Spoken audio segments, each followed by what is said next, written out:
Hello दोस्तों, नमस्कार। Tanvi education परिवार में आपका हार्दिक स्वागत है। आज फिर हम एक और विदेशी खरपतवार के बारे में बात करेंगे, जिसे गांव के लोग बेशरम या बेहया पादप के नाम से भी जानते हैं। इस पादप को कहीं कहीं पर निर्लज पादप भी कहा जाता है। वैसे बात करें अगर इस पादप के वैज्ञानिक नाम की, तो इस पादप का वैज्ञानिक नाम होता है आइपोमिया कैरेनिया, जो कि कॉन्वोकुलेसी फैमिली से बिलोंग करता है। वैसे मूलतः यह एक भारतीय पादप नहीं है, यह एक अमेरिकी मूल का पादप है। वैसे भारत में इस पादप को सजावटी तौर पर सबसे पहले इंट्रोड्यूस किया गया था, लेकिन देखते देखते आज ये बुरी तरीके से भारत में फैल चुका है। यह पौधा मुख्यतः पानी वाले क्षेत्रों जैसे तालाब है, नदी है, झरना है, नाले हैं आदि के किनारे पाया जाता है।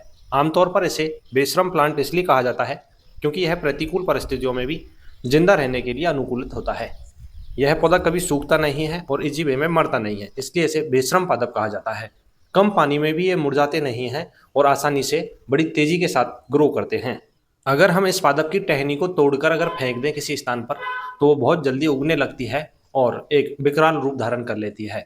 ये कहीं भी किसी भी हाल में उग सकता है। इसे पानी में भी उगाया जा सकता है क्योंकि यह पानी के अंदर सड़ता भी नहीं है। इसके अलावा यह जहाँ पर पानी की कमी होती है, उन विपरीत परिस्थितियों में भी आसानी से ग्रो कर सकता है। जंगली जानवर भी इस पौधे को खाते नहीं हैं, इसलिए ये तेजी से बढ़ता जा रहा है।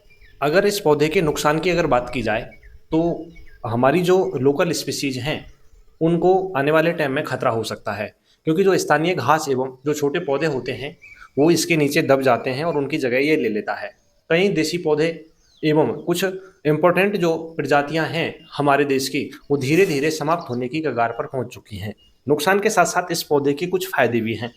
अगर हम बात करें इस फायदे की, इस पादप के फायदे की, तो इनमें सबसे पहले जो गुण है वो पाया जाता है साहब एंटी बैक्टीरियल का। इसके अलावा इसमें एंटी माइक्रोबियल गुण भी पाए जाते हैं, इसलिए घावों को ठीक करने में आदिवासी क्षेत्र के जो लोग होते हैं बड़े अच्छे से इनको काम में लेते हैं। इसके अलावा इसकी जो पत्तियां होती हैं उन पे भी तेल लगाकर चोट वाले जो स्थान होते हैं उन पर बांधा जाता है, जिससे मूंछ या चोट जो होती है वो ठीक हो जाती है। इसके अलावा इस पौधे की पत्तियों में सूजन रोधी गुण भी पाए जाते हैं, इसलिए पत्तियों को गर्म करके जहाँ पर सूजन आ जाती है वहाँ पर बांधने से सूजन भी ठीक हो जाती है, ऐसा सुनने में आया है। बढ़ते हुए रेगिस्तान की जो मिट्टी का कटाव है उसको रोकने में भी ये मददगार साबित हो सकते हैं। इसके अलावा कुछ क्षेत्रों में इस पौधे के तने को रस्सी बनाने एवं हस्तशिल्प की जो वस्तुएं होती हैं उनको बनाने के लिए भी काम में लिया जा रहा है।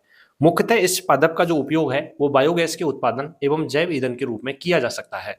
हाल ही में एक रिसर्च स्टडी के अकॉर्डिंग पता चला है कि साहब जल प्रदूषण को भी यह पादप कम करता है, क्योंकि जल प्रदूषण जो भारी धातुओं के कारण होता है, वहां पर इस पौधे को अगर इंट्रोड्यूस करवाया जाए तो ऐसा माना जाता है कि साहब भारी धातुओं को ये अवशोषित कर लेता है, जिसके कारण जो जल प्रदूषण है उसमें कमी देखी गई है। इसके अलावा मरुस्थलीकरण को रोकने के लिए भी इस पादप का अपन इस्तेमाल कर सकते हैं। धन्यवाद।